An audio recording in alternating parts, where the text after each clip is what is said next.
नासिर दौलतपुर सफ़र में बठा ऐं चमनी माफ़िया पारां सिरो मांगियो करण खिलाफ़ शेर एहतजाजी मुज़ाहिरो कयो। पेश आहे गुलाम रसूल रेन जी रिपोर्ट। आऊं इन वक्त दौलतपुर शहर में इन एहतजाजी कैंप ते मौजूद आहियां, जिते ही शहरवासी भट्ठा ऐं चिमनियुनि माफ़िया तरफ़ां सिरूं महांगियूं करण ख़िलाफ़ सरापा एहतजाज बणिजी हिते अलामती बुख हड़ताल जी कैंप लॻाई आहे। अचो त इन्हनि सां ॻाल्हायूं था त इन्हनि जो छा चवणु आहे। जॾहिं गाॾी बारिश पई आहे उन खां पोइ जेको सिरुनि जो रेट हुया पहिरियों 17-18 हुआ, हींअर उन जॻह ते हींअर 28 खां 30,000 ताईं भठनि वारनि करे छॾियो आहे।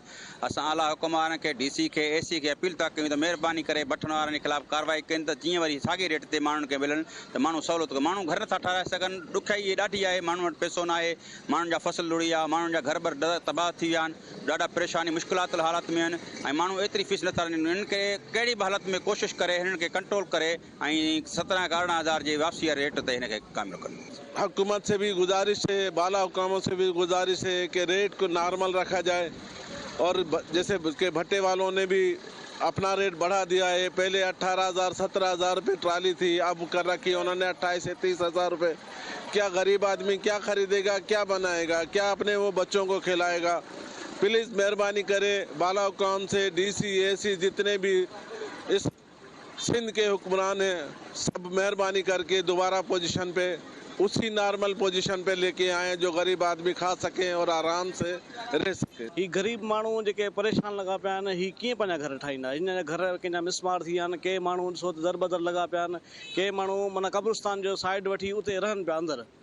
तव्हां ॾिसो त हालात तमामु घणा ख़राब थी चुका आहिनि। हिते भट्ठा माफ़िया जेका आहे उहा माना पंहिंजी मनमानी करे वेठी आहे, जेका माना हिन वक़्तु 30,000 रुपया माना ग़रीब मिसकिन माण्हुनि जो फ़ाइदो बि खणे।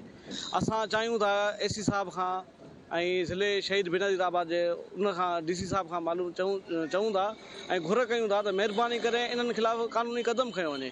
हिन भट्टनि वारनि लाइ हिते कानून आहे कोन, हिते कानून आहे सिर्फ़ु ग़रीब ऐं मिसकिन लाइ। हिननि TC नवाब शाह खे, AC काज़ी अहमद खे, आसिफ अली ज़रदारी साहब खे, बिलावल भुट्टो ज़रदारी साहब खे, PP अॻवान हाजी अली हसन ज़रदारी साहब खे, ज़ियाउल हसन लंजार साहब खे ऐं ॿियनि वसवारनि खे अपील कई आहे त ख़ुदारा हिन भट्ठा ऐं चिमनी माफ़िया ख़िलाफ़ एक्शन खणी इंसाफ़ फराहम कयो वञे। कैमरामैन अली हसन सां गॾु गुलाम रसूल रिंद, धरती TV, दौलतपुर।